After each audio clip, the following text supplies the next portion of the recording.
Hey ladies, Scott Horton here. If you would like truly youthful, healthy, and healthy-looking skin, there is one very special company you need to visit, Dagny & Lane at dagnyandlane.com. Dagny & Lane has revolutionized the industry with a full line of products made from organic and all-natural ingredients that penetrate deeply with nutrient-rich ionic minerals and antioxidants for healthy and beautiful skin. That's Dagny & Lane at dagnyandlane.com. And for a limited time, add promo code SCOTT15 at checkout for a 15% discount. All right, y'all. Welcome back to the show. I'm Scott Horton. My website's scotthorton.org. Keep all my interview archives there. More than 2,700 of them now, going back to 2003. And our next guest on the show today is John Feffer from Foreign Policy in Focus. Welcome back to the show, John. How are you doing? Pretty good. Thanks for having me back. Well, very happy to have you here. Now, let's see. Before I ask you all about the DPRK, you've been out traveling around the world. You've been doing journalism, or you've been out on vacation, or what's going on? I'm doing a fellowship, and I'm interviewing folks that I talked to in East Central Europe 23 years ago, tracking them down, re-interviewing them, finding out what went right, what went wrong in that part of the world. I see what you're saying now. It's one of the big themes that they miss the Soviet Union. Please don't say so. Well, they don't necessarily miss the Soviet Union, but according to polls in most of the countries in the region, if you ask people, they'll say that they think that their life had been better before 1989. Of course, people who were old enough to remember that time. So there's a lot of nostalgia and a lot of, shall we say, selective remembering of what took place back then. Yeah. Well, I guess just because I'm an American, I look at that as the American government's fault for, it's basically bad sportsmanship after the end of the Cold War, shock therapy and oligarchies and just raping and liquidating all the formerly communist state-owned industries and whatever instead of trying to, help set the right example. Your evil commie regime is gone, but all you people deserve the best in life, right? Huh? What about that? But no. Instead, what do they have? A bunch of resentments against the fall of the worst regime ever, the USSR, and it's because, I think, because of the bad, not just the bad example America sets, but the terrible boom and bust system that we put them through and all the militarization under NATO and all the rest of it. Well, I'd agree. There's certainly a lot of blame to be placed at the footsteps of Washington and the economic consultants who provided that advice. But they were eagerly kind of aided by people within the countries themselves. I mean, certainly a new elite emerged that was very happy to implement those market reforms, including, I would have to say, a lot of the former communists themselves. Yeah, well, of course, it was all their secret police were the ones who ran off with everything, right? Well, there was certainly a siphoning off of an enormous amount of money from many of the countries in the region. Some of it went into banks in the West. Some of it just went into people's pockets and lifestyle. Well, and a lot of the value was just simply destroyed as well. All right, now, so anyway, let's talk about the DPRK because the TV said that Kim Jong, whatever the hell, said he's going to nuke me, and I'm supposed to be really scared. Yep, Kim Jong-un, the third leader that North Korea has ever known, who's basically about 30 years old, by our best guess, has responded to the latest round of sanctions approved by the United Nations by saying that he will launch a preemptive nuclear strike against the United States if he feels that he's been threatened sufficiently. And, of course, we know that he's borrowing a page from the U.S. playbook in terms of threatening preemptive strikes. But I don't think we really have to, dig our shelters yet. North Korea hasn't demonstrated any capability of actually being able to launch a nuclear-tipped missile that could hit anywhere, much less the United States. And that's because of the weight of how heavy a nuke would have to be? Because they could miniaturize a nuke somehow, and they have been able to get missiles over Japan, at least, right? Well, there are, as you say, two things there. The missile itself and its accuracy. They were just recently able to put a satellite briefly into orbit, demonstrating that they had capability of long-range rocket and getting it more or less where they want to get it. Whether they'd be able to do that again is another big question. But the perhaps more pertinent issue is whether they can miniaturize a nuclear weapon and put it on the top of a long-range missile in the form of a warhead. And there's no indication that they have that capability whatsoever. Mm-hmm. Well, now, their satellite, it didn't seem to really raise too many alarms, but was that not kind of a Sputnik moment? Wow, if they can get a satellite up there to beep at us, then they can, presumably it's only a matter of not very much time before they can do the math and have that thing fall out of space onto our heads. Well, they did fall out of space, but not exactly when they wanted it to fall out of space. I don't know if I'd call it exactly a Sputnik moment. I mean, this was a culmination of years and years and an enormous percentage of North Korea's GDP to get this thing up into orbit briefly. Again, whether they'd be able to do it again, whether they'd be able to transform that technology into actually targeting a long-range missile at a distance is another thing altogether.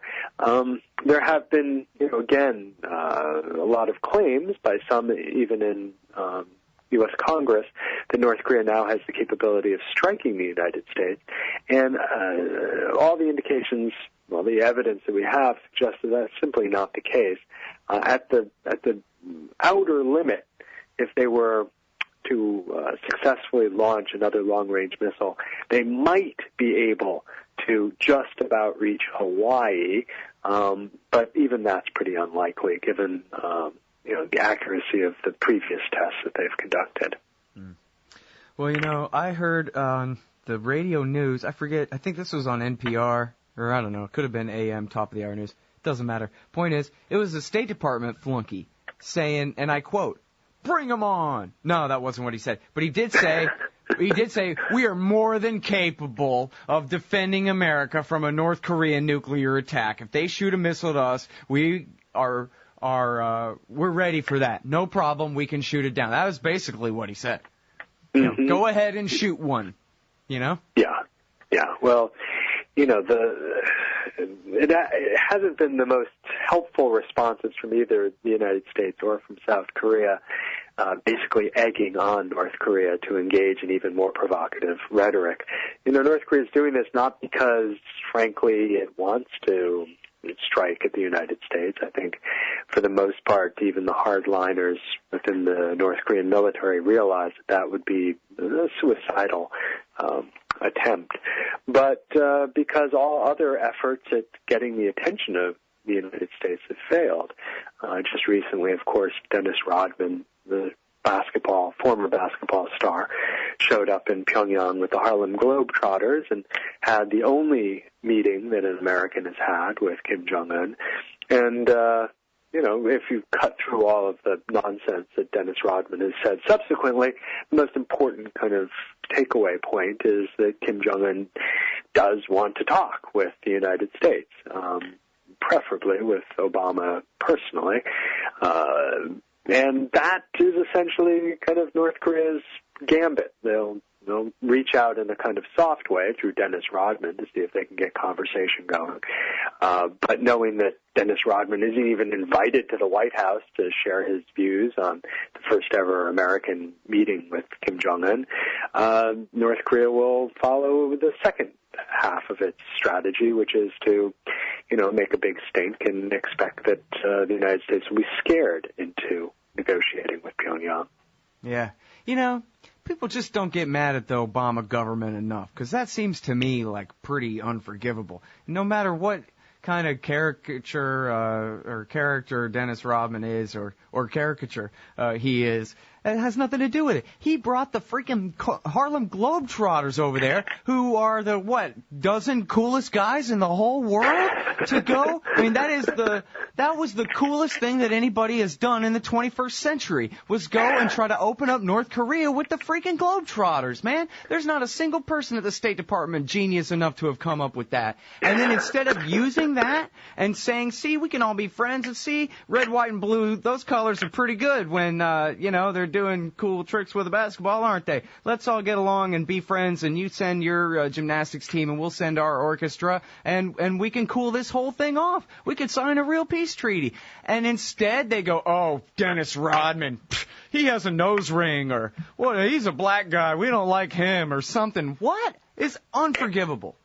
It was really remarkable, kind of looking at the press conference when a journalist just, continually asked, well, why aren't you inviting him to the White House to talk to him? Why aren't you inviting him? Kept following up, and, the press spokesman is saying, well, our door is open. That's such, nonsense. They obviously are not interested in talking with him, obviously not interested in following up on that initiative. And it's a shame, especially right now when tensions are escalating rather rapidly. Here you have, a pretty apolitical opportunity to follow up. It has nothing to do with, someone from another political party. It has nothing to do with someone who has some hidden political agenda. I mean, it's Dennis Rodman. He doesn't really know very much about politics. He even made a mistake about, where Psy comes from, thinking that he might meet the South Korean rapper somewhere in North Korea. I mean, the guy does not have a political agenda. So, you don't lose any points necessarily by just having the guy come to the White House and talk. But, the Obama administration has been, unfortunately, very adamant in its refusal to kind of work on this issue. And, part of it has to do with its fear that any attempt it makes to have any kind of dialogue with North Korea will instantly be seized by the Republican opposition, which is looking for any issue that it can seize on, to kind of make things challenging for the administration. And, there are some Democrats as well who would not be happy to see any kind of reconciliation or rapprochement at this stage either. So essentially the Obama administration is unwilling to spend any political capital on this issue right now. It's just a shame. I guess really, and this is something that we've talked about in years past, John, what it comes down to is they're afraid that there would ever really be peace on the Korean Peninsula, and that the Korean states would decide to merge in some fashion where the South Korean economy inherits North Korea's nukes, and then they become an independent power of some stature in the Pacific and more difficult to push around. And so therefore they would rather keep things at the brink of war all the time and people threatening to nuke each other. Well, to paraphrase what I think it was Anatole France said about Germany, the United States likes Korea so much it likes to have two of them rather than one of them. Mm-hmm. Having a divided Korea, at this point, not to talk about what the calculations were 40, 50, 60 years ago, but at this point, to have a divided Korea is kind of the status quo that does strengthen, U.S. position in the region. It is the justification for, a modest number of U.S. troops in South Korea. It's a justification for a missile defense, system that the United States has kind of cajoled Japan into working with on. Its justification in part for the Pacific pivot, which will, at least rhetorically, shift the emphasis of U.S. military strategy away from the Middle East to a certain extent and toward the Pacific. So, yes, the divided Korea does kind of serve U.S. overall national security interests, whereas reunified Korea is a big question mark. I mean, it's a question mark because it could go along the lines that you suggest, in which you have the two Koreas kind of cooperating with a shared nuclear capability and a strong economic position. It could go down that line, but there are lots of other scenarios which are equally uncomfortable, shall we say, for the United States. One which would be, for instance, greater Chinese influence over the Korean Peninsula. Another being economic collapse of the Korean economy as a result of chaos in North Korea or as a result of the burdens of reunification. And neither scenario of which is, something the United States deems to be kind of good for U.S. national security interests. Yeah. Now, back to the specific matter of North Korean nuclear weapons for a moment here, John. They had a test just a few weeks back, but I don't think I found any good journalism about here's what all we know about what happened. First of all, was it confirmed that the test was a success or more than half of one? Was it confirmed that it was plutonium and not highly enriched uranium, et cetera, like that? Well, I haven't seen any good journalism either. I think in part because it's very difficult to ascertain whether it was a success because, it obviously was not at the yield that, we generally consider to be a successful, a very successful nuclear test. But the possibility is that North Korea intended to have a smaller yield nuclear test, and that would indicate that it could have a smaller nuclear weapon operational.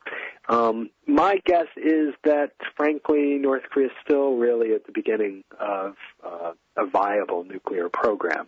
It's had 3 tests. None of them really indicate that North Korea is at the top of its nuclear game, shall we say. Now, on those first 2, was it was just kind of assumed that they had fizzled rather than they were designed to be small, but was it for sure that they had fizzled? I forget how certain that was back then. I think at this point the consensus is that they basically fizzled. The first one definitely. The second one was a higher meaning they got like half a bang out of it, but it didn't quite work. Exactly. But, as anybody in the nuclear field will tell you, failure is sometimes much better than success, especially at the beginning, because, it really tells you where you need to improve, where you've gone wrong. And so, North Korea definitely has learned from its failures. So each test has been, that much better. But still, we're talking about very expensive tests for a country that doesn't really have a heck of a lot of money. We're talking about tests taking place in a country that has, not the most robust kind of or consistent electricity. And so, this is the ability to run the kind of centrifuges necessary for the uranium enrichment, to kind of maintain the plutonium reactors. I mean, all of this is iffy business in a country of, that's fallen so much in its economic potential like North Korea. Right. Am I right that the understanding is that whatever weapons-grade plutonium that they got to make their nuclear weapons, they harvested out of previous runs of their reactor? This is not new stuff. This is back from the days of the Soviet Union, or no? Well, no, it's more recent than that. But yes, it's not recent like in the last 2 or 3 years. It's more from the time that they were running it, maybe a decade ago, when they restarted it after the end of the agreed framework. So estimates may be enough plutonium for 6 to 8 weapons, but it's hard to know. Of course, it used up some of it in the first 2 tests, and we don't know whether it used any in this third test. So, that's the other risk that's involved for North Korea when it does these tests. Yeah, that they're using up their stockpile. Well, they certainly still have that breakout capability, and that's, as we've seen with Iran, I guess, that's about, it's a pretty good nuclear deterrent itself, even without going all the way to nuclear weapons.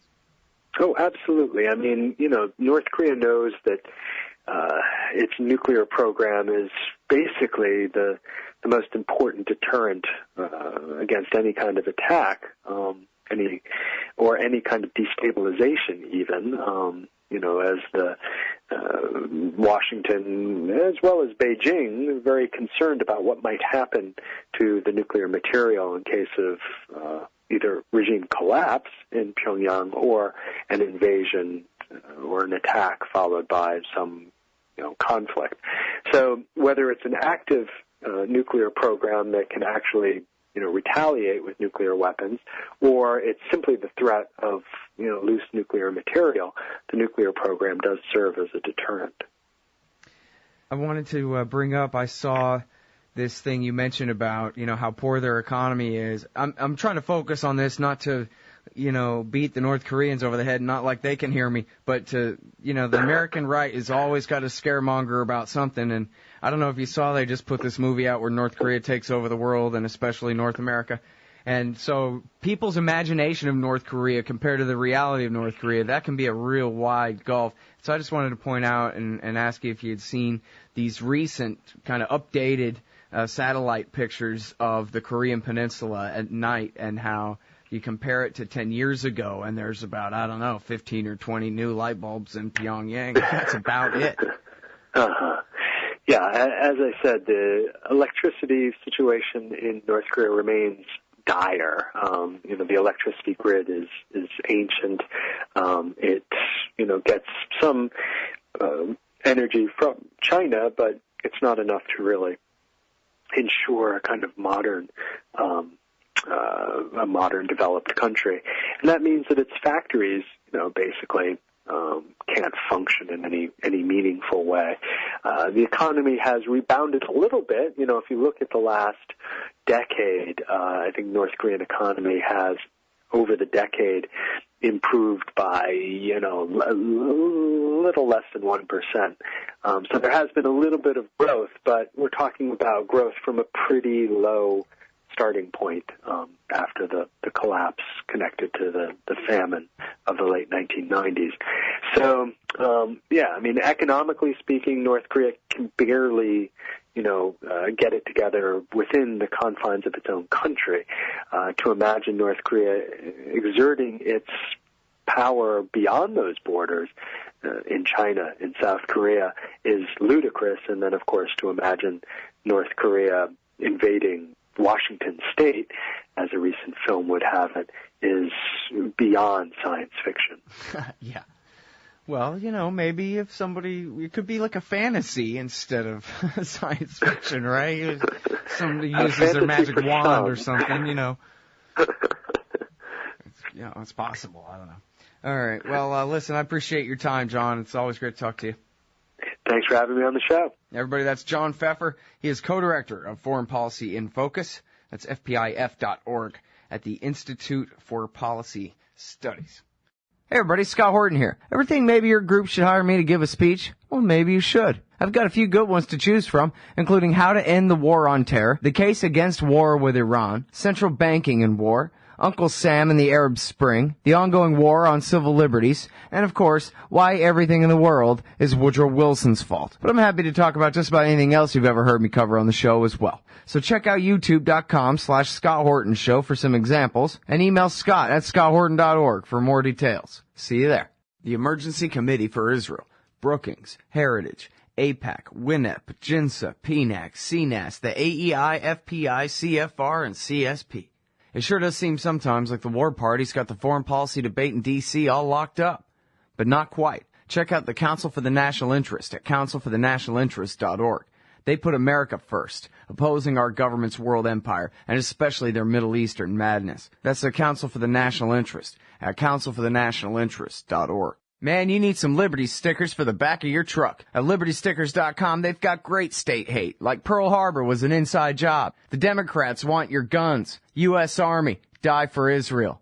Police brutality, not just for black people anymore. And government school, why you and your kids are so stupid. Check out these and 1,000 other great ones at LibertyStickers.com. And of course, they'll take care of all your custom printing for your band or your business at TheBumperSticker.com. That's LibertyStickers.com. Everyone else's stickers suck. Hey everybody, Scott Horton here, inviting you to check out the Future Freedom Foundation at FFF.org. They've got a brand new website with new and improved access to more than 20 years worth of essays promoting the cause of liberty. And FFF's writers, including Jacob Hornberger, Jim Bovard, Sheldon Richmond, Anthony Gregory, Wendy McElroy, and more, aren't just good. They're the best at opposing and discrediting our corrupt overlords in Washington and their warfare, welfare, regulatory police state. That's the Future Freedom Foundation's new and improved site at FFF.org. Hey y'all, Scott Horton here, inviting you to check out WallStreetWindow.com. It's a financial blog written by former hedge fund manager Mike Swanson, who's investing in commodities, mining stocks, and European markets. Wall Street Window is unique in that Mike shows people what he's really investing in and updates you when he buys or sells in his main account. Mike thinks his positions are going to go up because of all the money the Federal Reserve is printing to finance the deficit. See what happens at WallStreetWindow.com. And Mike's got a great new book coming out, so also keep your eye on writer MichaelSwanson.com for more details.